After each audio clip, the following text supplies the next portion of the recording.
Hey everyone, and welcome to this explainer. I'm really thrilled you're tuning in today because we are going to unpack a fascinating study that's going to totally flip the script on what we think we know about cultural expectations in the workplace. We're zeroing in on the core clash between what traditional cultural stereotypes tell us to expect from international professionals and what actual hard workplace data reveals. Seriously, get ready to have some of your biggest assumptions completely turned upside down. All right, here's a quick look at our roadmap for today. We'll start with the global challenge, define some cultural differences, look at task versus relationship theory, test those stereotypes, reveal the surprising results, and finally, talk about redefining management. Let's jump right in. Starting off with Section 1, the global workplace challenge, when cultures collide in business. Okay, I want you to picture this for a second. Imagine you are the CEO of an American engineering company. You've just made the big decision to establish a brand new subsidiary in Thailand, and it's going to be staffed entirely by local Thai professionals. So, how do you adapt your management style? I mean, do you just copy and paste the exact same playbook that works in the US? This scenario absolutely hits the nail on the head when it comes to the incredibly high stakes of cross-cultural management. Because if you want to build a viable, efficient system that actually hits your company's goals, you literally can't just mandate American corporate norms. It doesn't work.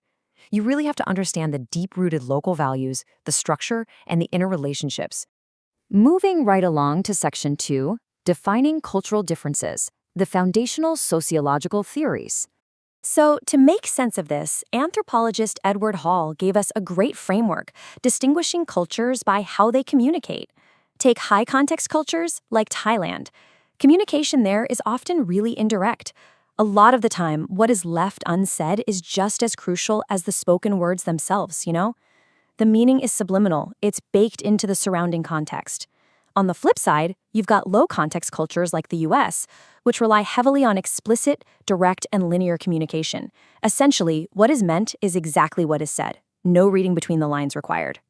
Now, if we layer Gert Hofstede's dimensions of culture on top of that, things get even more interesting. The US is a classic individualistic culture. It highly values personal identity, independence, and individual achievement. Thailand, however, represents a collectivistic culture. In that environment, the fundamental unit of society isn't the individual at all, it's the group. Success is shared, and maintaining harmony and interdependence is absolutely paramount. But here's the trap we fall into. These definitions are helpful, sure, but they have a bad habit of morphing into rigid workplace myths. We start to just assume that a direct, individualistic American is only going to care about knocking out tasks, even if they completely steamroll relationships in the process.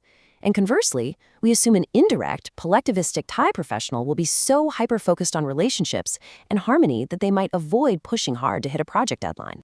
Which brings us to Section 3, task versus relationship leadership, situational leadership theory.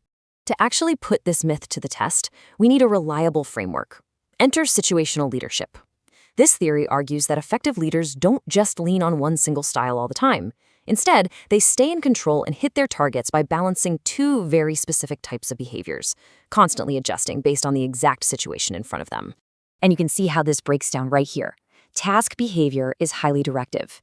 It's that classic top-down communication where you clearly lay out what to do, when to do it, where, and how. Relationship behavior, though, is totally different.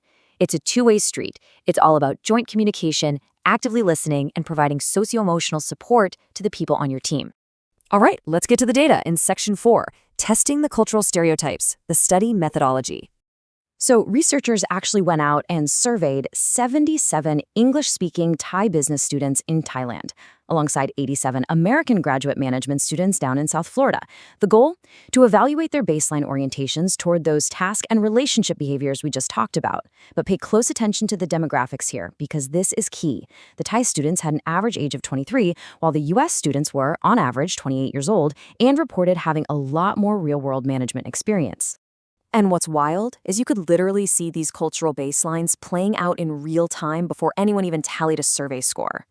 Just observing them in the classroom, researchers noted the American students approached their computers autonomously, completely locked in on individual achievement.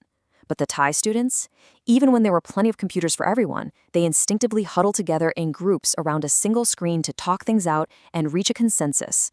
Their cultural norms were on full display. Now for the really fun part. Section 5, the surprising results, a plot twist in the data. Okay, let's look at what the Thai respondents actually scored. Remember that stereotype we talked about earlier, that collectivistic cultures might prioritize relationships over getting tasks done? Well, look at the data. They actually scored in the moderately high range for both, and the numbers are almost identical. Turns out they are just as focused on completing tasks on time as they are on maintaining good relationships. So right away, we see that high context absolutely does not mean low task. But get ready, because here is the real plot twist. Take a look at the American students. Not only did they score higher on both orientations compared to the Thai students, but their highest score wasn't even in task behavior. It peaked in their relationship orientation. No way, right? When you lay it all out side by side like this, the results are undeniable. The low-context, highly individualistic Americans in this study mathematically proved to be significantly more relationship-oriented than the high-context collectivistic Thais. This data completely shatters the myth that individualists only care about bulldozing through tasks at the expense of their team. And for any of you wondering, okay, was this just a fluke or a weird sample size issue? Well, this p-value of 0.007 confirms it is statistically significant. It's the real deal.